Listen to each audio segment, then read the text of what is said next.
जैसे ही मैंने मांगने वाले को झट से कुछ पैसे निकाल कर दिया ही था कि पांडे जी ने फौरन कहा, ये फ्रॉड लोग होते हैं, इन्हें जरा देखभाल कर देना चाहिए। ये लोग हमारी अच्छाई का फायदा उठाते हैं और हमें ठगते हैं। पांडे जी की बातों को सुनकर मैंने कहा, आपने बिल्कुल सही फरमाया। पहले मैं भी ऐसा ही करता था, लेकिन एक वाक़ये ने मेरी दुनिया ही पलट कर रख दिया। रोज की तरह मैं घर से ऑफिस के लिए जा रहा था कि रास्ते में एक शख्स फुटपाथ के किनारे अपना बीमार बच्चा लेटाए हुए उसे हॉस्पिटल ले जाने के लिए भगवान के नाम पर टैक्सी का किराया मांग रहा था।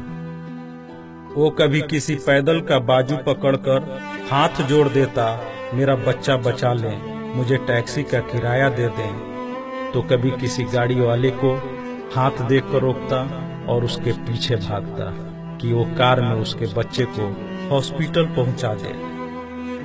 कोई रुकता तो कोई नहीं रुकता, जो भी रुकता वो भी उसे घूर कर देखता और आप वाली सोच सोच कर उसे डांटता, काम करके खाने की नसीहत करता और आगे निकल जाता। मैं जैसे ही अपनी कार पार्क कर रहा था कि उसकी नजर मुझ पर भी पड़ी और वो मेरे गाड़ी के सामने आकर खड़ा हो गया था और मेरे रुकते ही मेरे दरवाजे के शीशे पे जोर जोर से पीटने लगा। जैसे ही मैंने गिलास नीचे किया, उसने मेरा हाथ पकड़ लिया और कहने लगा, भाईजान, खुदा के लिए मेरे बच्चे की जिंदगी बचा लें, उसे सख्त बुखार है। आप नीचे उतरकर उसको देख तो लें तो आपको यकीन आ जाएगा। आप देंगे तो शायद किसी और को भी एतबार आ जाए। मगर मैं भी उसी की तरह सोच रहा था। मैंने भी उसे काम करके खाने की तस्कीन की और पिछले जुम्मा की सुनी हुई हदीस उसको भी सुना दी कि कमा कर खाने वाला अल्लाह का दोस्त होता है, और गिलास बंद करके आगे बढ़ गया। ये बड़बड़ाते हुए कि हरामखोर, ये हमें बेवकूफ समझते हैं। 2-3 घंटे के बाद मैं वापस आया तो अब भी उसी जगह खड़ा मांग रहा था। बच्चे को अब वो सड़क के किनारे ले आया था और उसके चेहरे से कपड़ा भी उठा रखा था और वो दहाड़ मार मार कर रो रहा था। अब वो अपने बच्चे के कफन और दफन के लिए मांग रहा था। मैं गाड़ी रोककर नीचे उतरा और मैयत की तरफ देखा। फूल की तरह मासूम बच्चा जिंदगी का बाजी हार गया था। मेरे रोंगटे खड़े हो गए। मैंने जेब में जो कुछ भी था जेब से निकालकर बेगर देखे उसके तरफ फेंका। उससे पहले कि उसका बाप मुझे देखे, मैं उस तेजी से वहां से निकला मानो दुनिया की सारी बलाएं मेरे पीछे लग गई हों।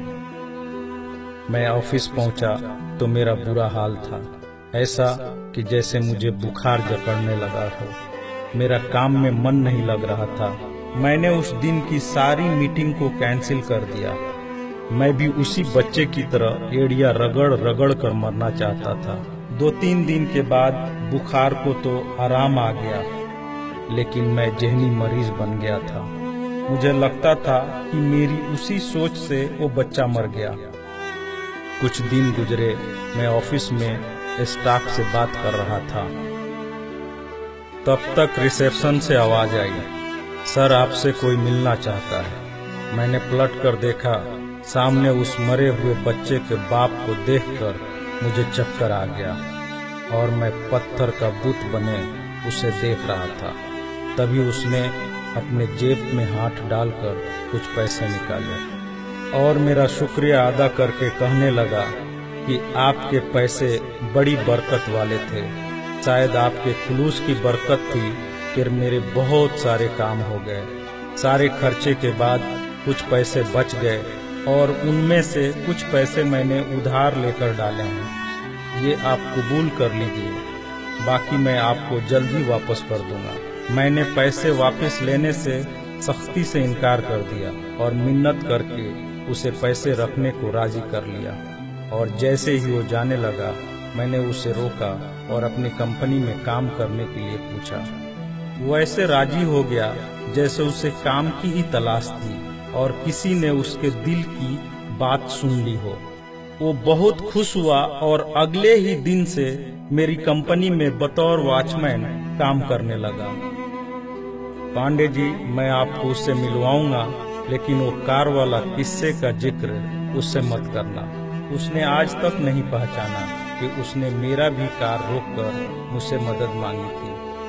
वो मुझे एक बड़ा ही नेक इंसान समझता है, जिसने उस बच्चे की लाश देखकर अपना सब कुछ निकाल कर दे दिया। पांडे जी, उस दिन के बाद से मैं किसी को खाली हाथ नहीं लौटाता।